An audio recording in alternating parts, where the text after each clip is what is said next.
In the back seat. What's your name? TRUUUUUU. Huh? Yep, I do. I'm a YouTuber. And this is, I feed. I'm out there, they know me, I'm a humanitarian. What's your name? Introduce yourself. Joel Johnson. Joel Johnson, this is my new friend. We just ate some good meal at chow time. Y'all missed out on it. But well, I'm taking mine home. He taking his home. I'm finna go eat again. Memphis, Tennessee. Joel Johnson. True results. Thank you, man. All right. What's going on, y'all? This is True Results. We back at it again. Like I always like to say, salute and much appreciation to each and every one of y'all that donate to the channel, encourage True Results, and keep your boy fueled up against all odds. In this particular video, as in the last video, we're going to be breaking down points in sections. But as a new addition to this format, I'm going to let a couple of people voice their opinion in this video, because people, or believe it or not, everybody don't agree of every situation concerning and surrounding the murder of young Dolph. We just don't. That's the world. Everybody not on one accord. So I'm gonna do it like that. So let's get it popping. Let's get it started. Everybody go ahead and zone out. And let's start with the first point. Now, back in the days, in the beginnings, one of these, I think it came from Paperwork Party or something, one of them Della boys, introduced us to 007, a totally, in my personal opinion, created character. Now, I ain't always used to think that, but they contacted me and tried to put me under their spell, and I recorded it, and I know y'all done seen the video. But then, since I'm bleed Memphis blood and stay alert and stay outside, some told me, you motherfuckers trying to throw me off the trail. Cause after all that time you contact me, I ain't gonna fall for the okie dokie too long.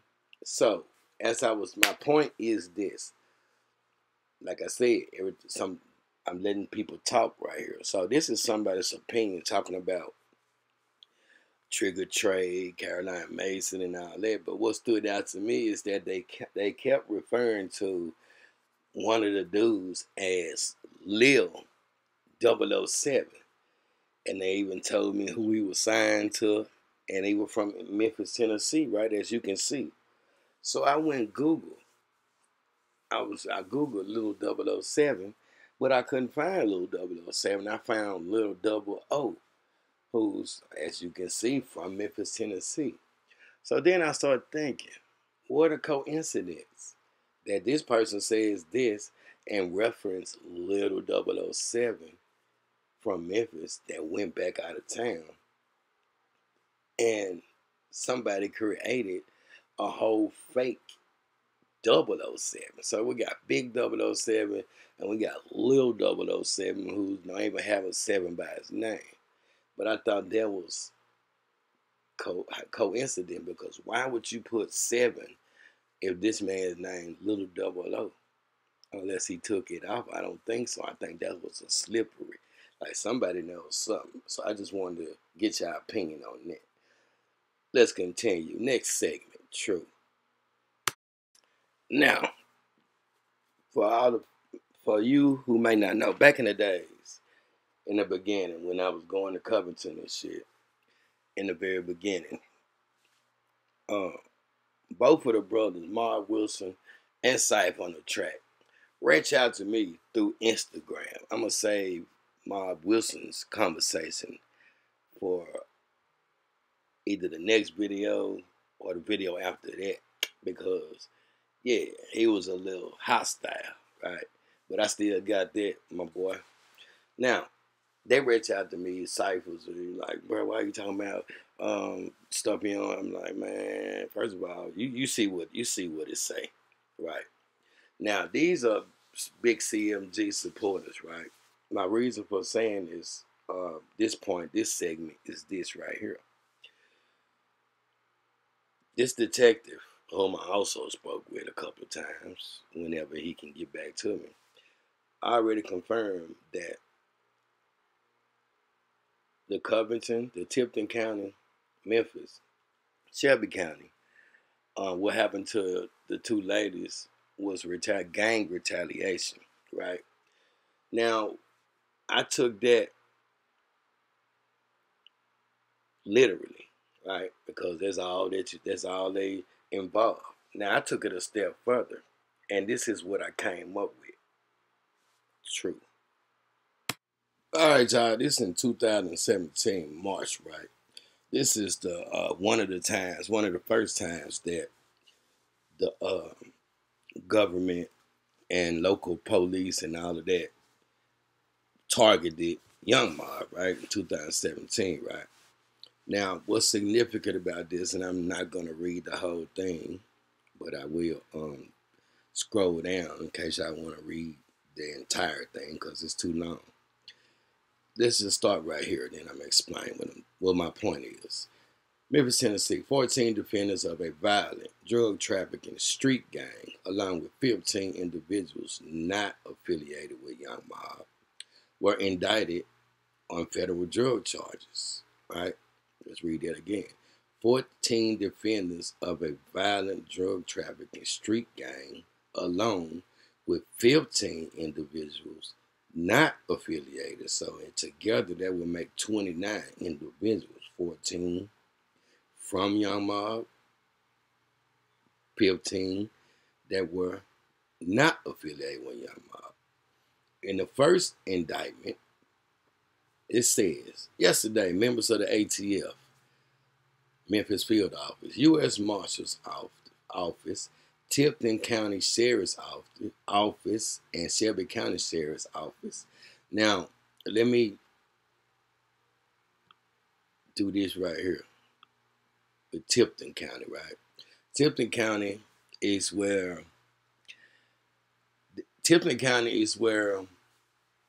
first of all, Covington, right? Remember the two women that got one got killed and one got almost killed in the white Mercedes 5 days before Dolph with Teasy and what's old boy named Trayon Ingram.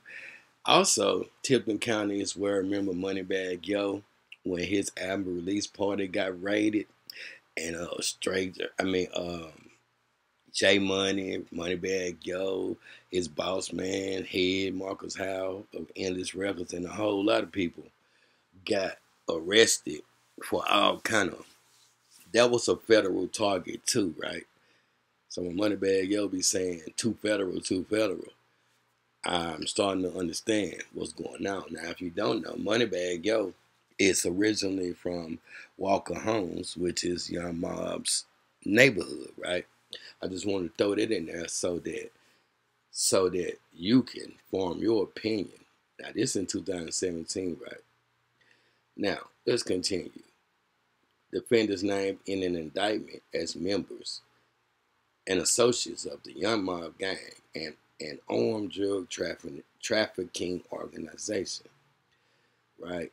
The arrest and indictment are a result of an extensive investigation by federal, state, and local law enforcement officials into the Young Mob gang, which began in 2016. During the investigation, officials were able to determine that members and associates of the gang were distributing large quantities of narcotics throughout western Tennessee. As the indictment alleges, members of the Young Mob distributed substantial amounts of drugs throughout West Tennessee. In addition, members of the Young Mob also brought dangerous weapons into our community. Right? Man, this is what I be talking about right here, man. Let me go back out because I ain't got time for that one. 2. We will continue to work with our law enforcement partners to eliminate. All right, these are the 14 defendants as I showed y'all in previous videos, and I was really, you know, letting y'all know that. So like I said, I'm gonna scroll up here real quick, and anybody want to slow it down on your own time, y'all can.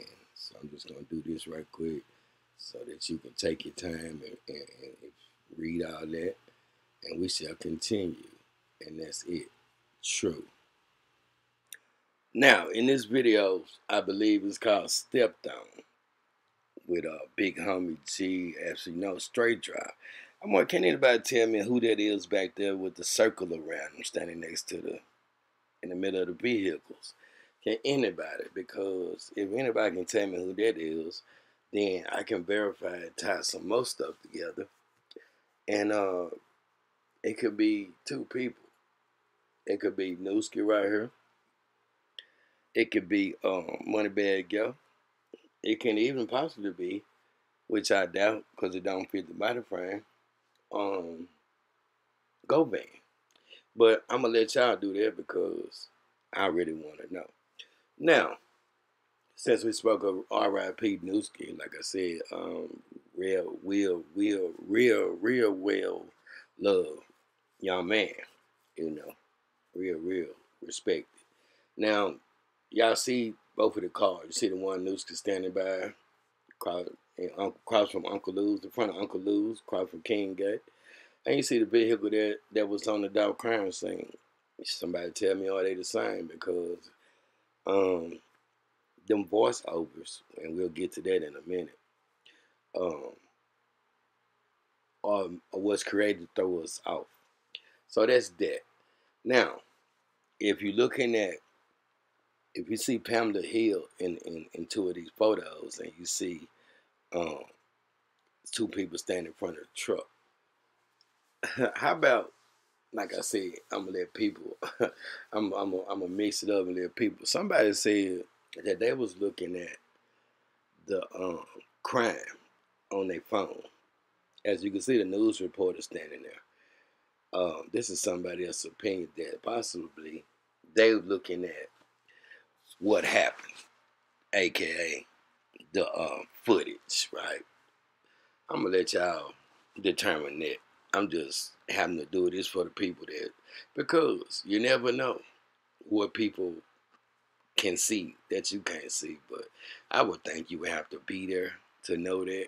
But it's a possibility. Let's continue. True.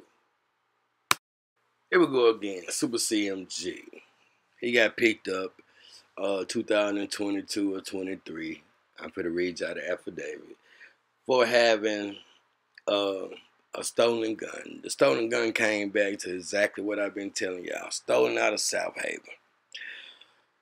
If you can recall the last one of the videos I made, I showed y'all the actual crime being committed when they plowed through and got through and ransacked and took all them guns in South Haven. Then I showed y'all and told y'all that somebody close to him got picked up that's close to CMG. Well, that is absolutely 100% accurate. And I told you that Gotti is kind of scrambling right now. And it's some shit about to go down. Well, let me read you the affidavit, and then you can form your own opinion. We out here working. True. State of Tennessee, Shelby County, affidavit of complaint. Person appeared before me, Sergeant Madrid or whatever that is, made oath that on or about the 19th day of November 19, 2022, in Shelby County. Corey McClendon, a.k.a. Vato, a.k.a. Super CMG, did unlawfully commit the offense, theft of property under $1,000, stolen firearm, driving while suspended, revoked counsel, and possession of a controlled substance, to wit, marijuana. Now keep in mind, did unlawfully commit the offense, theft of property under $1,000, a stolen firearm, right? Now, where I come from, if your ass got multiple felonies and you get caught with a gun, you damn near, the feds gonna look at that anyway, but that's possession, that's convicted felon in possession of a handgun. And with all his felonies, let's take a look at this. Further, a finding makes oath that the essential facts constituting said offense. You know all that lingo. Let's see. Let's get to the facts. The facts are as follows. On November, a lot of shit happened in November. November 19th, the year after Dolph's death, 2022, at 2100 hours, Officer Maheed was on patrol in the area of Goodlet and Walnut Road when he observed a gray Nissan Maxima straddling lanes. Officer Maheed, I'm just calling him Officer M, conducted a traffic stop and spoke with defendant McClendon. Officer Madrid, now look at this. Look what they had wrote in the first time. Officer McClendon, right? That's the same thing they fucked around and called straight drop in jail. I mean, in court one time. But let's just leave that there. Officer McClendon. Officer M smelled a strong odor of marijuana coming from Super CMG car. Officer M asked Super CMG about the odor, and Super CMG produced a small bag and container with green leafy substance inside small clear baggies packaged individually. Now, if they was packaged individually, there's two things that's wrong with this whole affidavit. Theft of property, they're supposed to be convicted, they're supposed to be a felony. They wrote that up as a misdemeanor. He got weed individually packaged. That's supposed to be with intent. So seemed like Big Head used his connections or something. Probably trying to call my boy. Anyway, individually, Officer M detained Super CMG and searched incident to arrest. Officer M found a Smith & Wesson M and P9 shield. Officer M ran the handgun on Station B. The handgun came back stolen out of South Haven, Mississippi. The green leafy substance we all know tested for marijuana, 6 grams. And he was placed under arrest and transported to 170 North Main. Super CMG invoked his rights and went to jail. He didn't go to jail. He went to Maine, North Maine. So it seemed like they let him out. But let's get back to this part right here. Now, for all you non-believers out there, they just think I be getting information and don't know what there's just a few of y'all. Everybody else know what's up. Remember I showed y'all and told y'all. I showed y'all the whole break-in in South Haven in the jewelry and gun store, right? They flagged that video.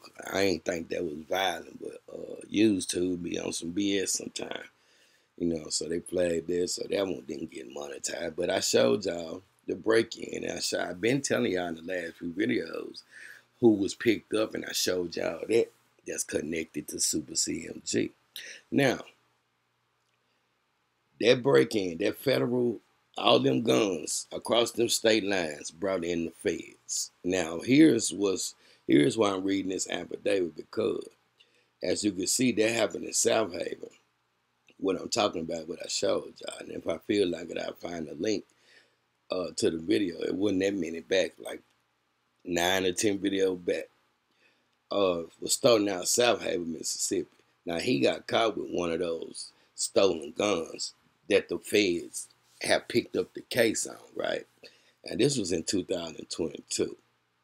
The guns was taken in 2000 well, they hit a lot of gun stores in South Haven. So y'all let that marinate. True. I'm trying to go somewhere with this, but just put all that together and then see what I be telling y'all when the feds and what's going on with Super CMG Corey McClendon is going on with somebody close to him that's close to a lot of information on the CMG organization. And that's what's going on behind the scenes. So, true. All right, question. I spliced these two videos. You see the one behind Juke and the one behind Black Youngster. Is that the same person? One was back when he was a little bit heavier, and the current one with Big Jug, he lost a little weight. And if so, um, who is this guy's name? Because information is information. That's just a question for y'all. Two questions, actually. Is that the same guy? A little bit heavier and a little bit lighter? And if so, what's his name? True. Officer Moore. Caroline Mason. Officer Moore. All right. This lady, is this the lady that was sitting in the courthouse that I was telling y'all about? But that attends most of their hearings. Go van straight drop. Yes or no? Officer Moore, you in every scene, and I got 15 or 20 more. Like you doing something strategic that we're gonna get to later. Last question. I'm gonna play this clip. Tell me if this voiceover true.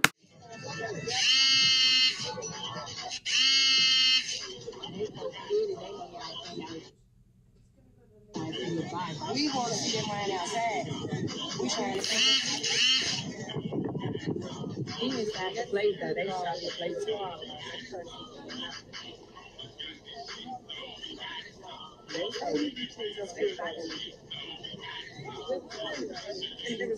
Leave his ass shot the bill.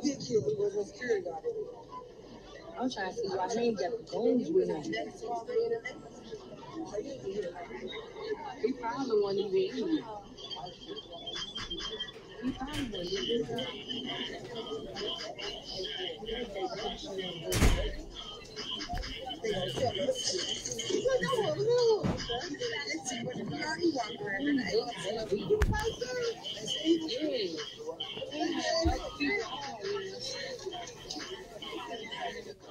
All right, straight drop. And before I get into this part, tomorrow Hernandez Govan goes before the judge for a pre-trial motion hearing. Um, if they pull anything tomorrow, as far as any kind of delay, that's gonna tell me something, and something that y'all already know. They up to something if that happens. So we'll wait till tomorrow. Why is Shondell Barnett at the top of this little clip? And they say straight drop facing. Now this comes from the U.S. Marshal Service, right? 2 counts of first-degree murder, 2 counts of criminal attempt first-degree murder. Where's all these charges at? And who is the second body? Because when I seen Dolph's funeral, I did see 2 hearses back in the days. I thought that was kind of odd. I've kind of been to a couple of funerals. I ain't never seen that, but somebody said it was something else. So I really don't know. So just explain this right here, because I don't know how the U.S. Marshals would make a mistake like this, but maybe it's not a mistake. And yeah, so we never see Dolph's body coming out. We never see when they got all this footage. We never seen Maurice's car being moved out the way of the police car. None of that. They just skip and cut and skip and cut scenes like this shit was on the editing room floor.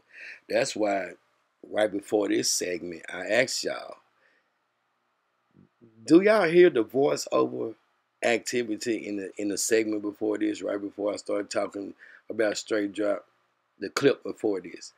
Now, tell me that ain't voiceover, and they do that a lot in these little clips that they upload.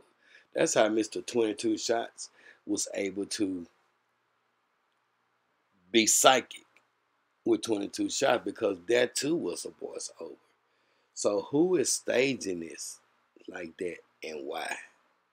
My name True. I got one more. Now this is gonna be kind of deep. This person right here, I mean, when I read this, it kind of fucking got my spider senses going. But I'm gonna read it for y'all. It's in small print, but I took my time and I'm gonna read it for y'all. And y'all tell me what y'all think about this next segment. And before I play that, there was a video dropped last night, for exposing or telling who the real big unk is. I'm gonna leave that link in the description box.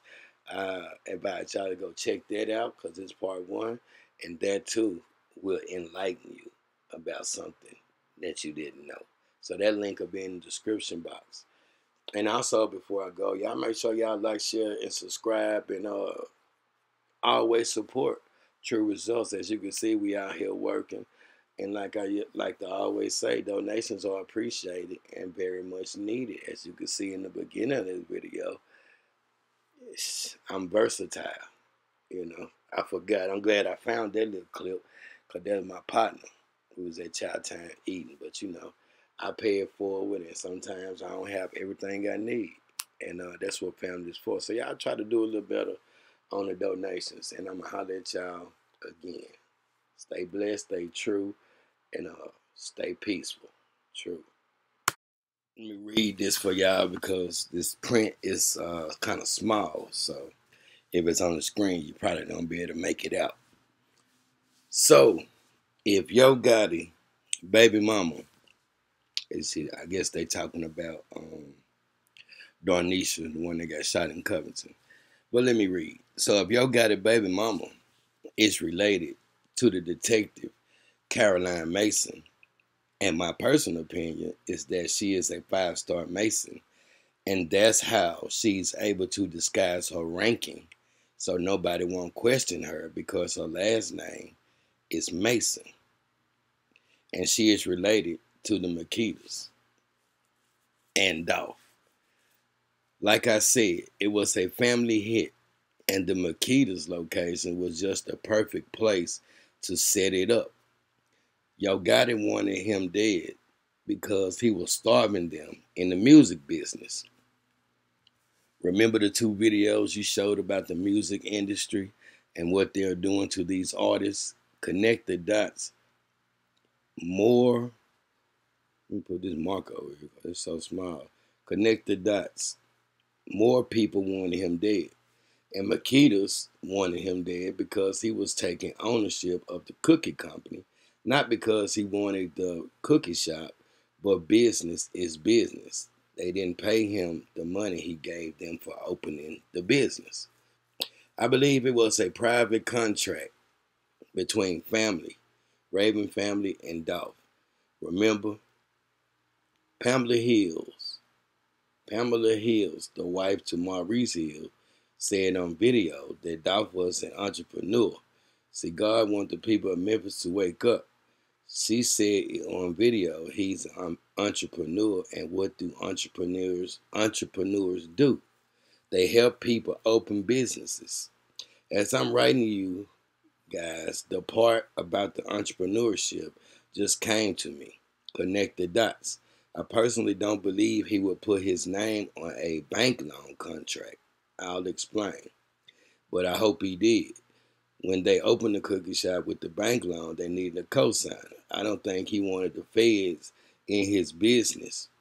So personally, I think he did a private contract with the Hill family member. Also, Raven said her last name is Jones. So we need to cross-reference the last names to whoever is on the bank loan because Raven is controlling everything at the shop.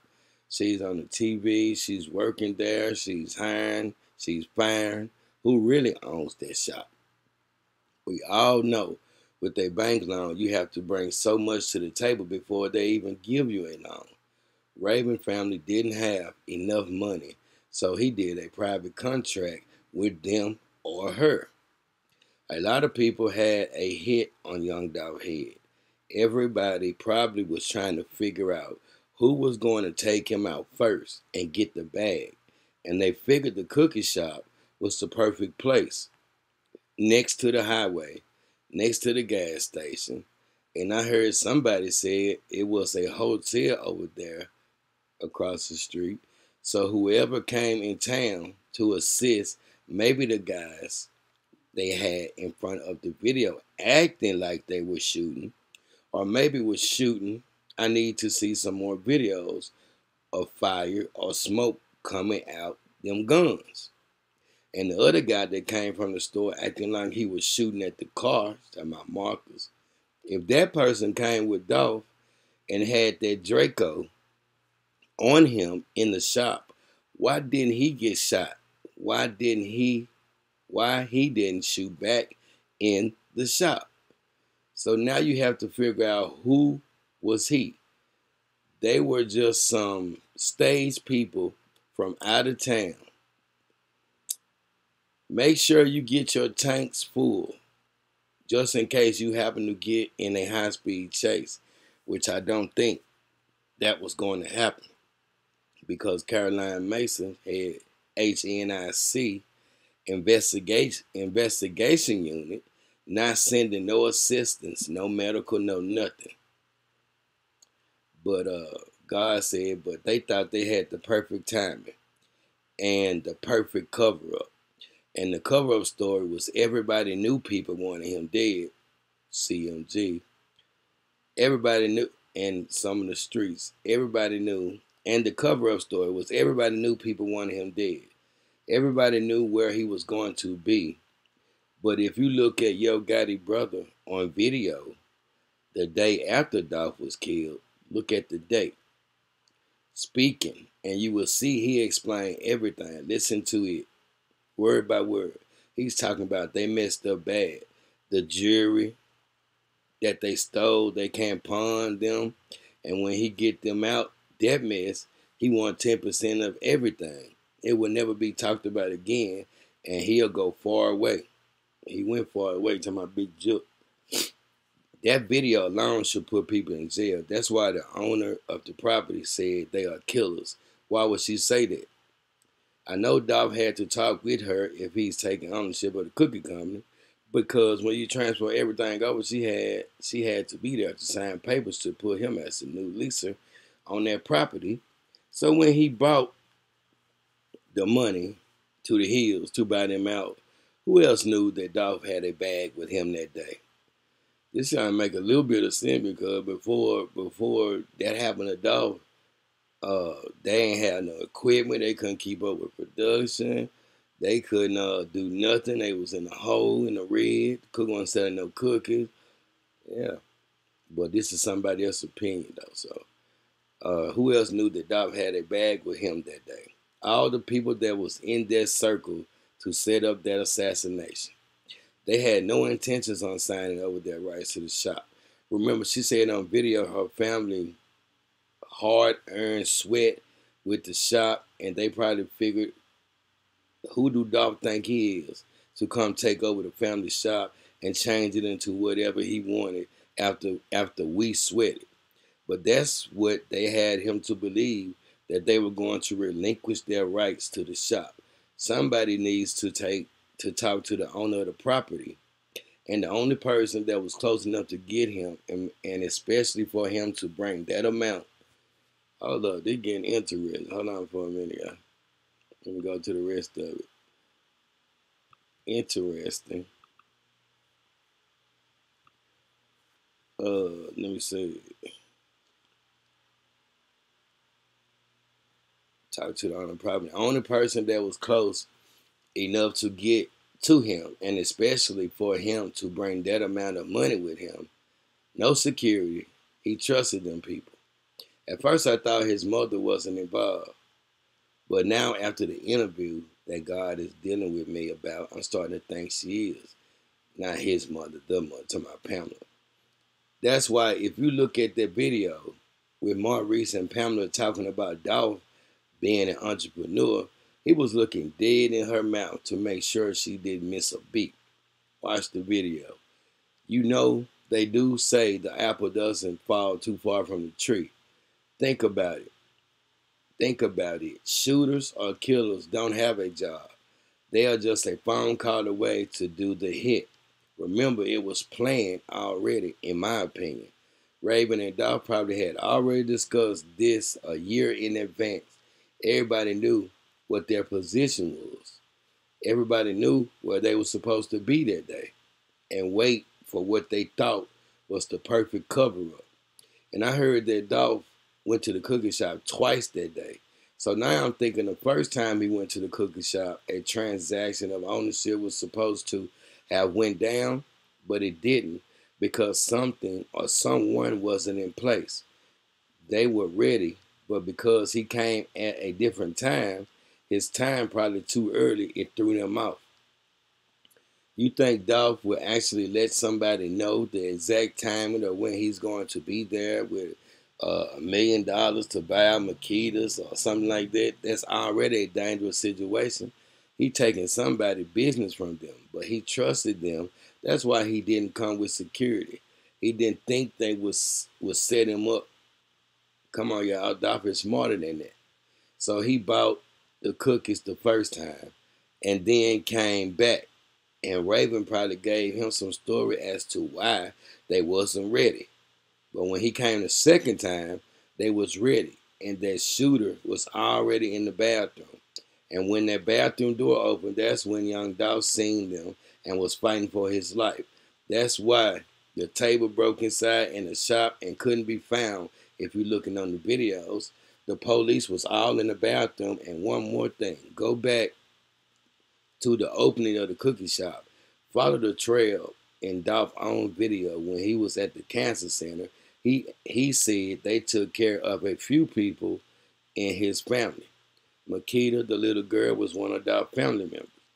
And what do little girls love? Cookies. Damn. Raven family knew the little girl loved cookies. That's where the idea came from. That's how they came up with the idea to open their cookie shop. But they didn't have enough money. If they go to Dolph, he loves to help people. Dolph's an entrepreneur. Watch the video. All the evidence is in there. Raven family was close enough and felt comfortable to ask him for that loan. And not to mention, set Dolph up. And the name of the movie will be, because, you know, they always have to make a movie. But we're going to produce the titles, or these. The perfect timing, but not the perfect cover-up. Perfect is just not enough. The perfect timing of a cover-up. They talk too much. And that's what this person here had to say. What y'all think about that? Man, because there's some key pointers up in there now. I ain't gonna lie. I just read it the first time with y'all just now, and I was like, I read a little bit, but I just read the whole thing. There's some key pointers in there. So salute to them folks, and y'all let me know what y'all think about that. True, let's keep moving.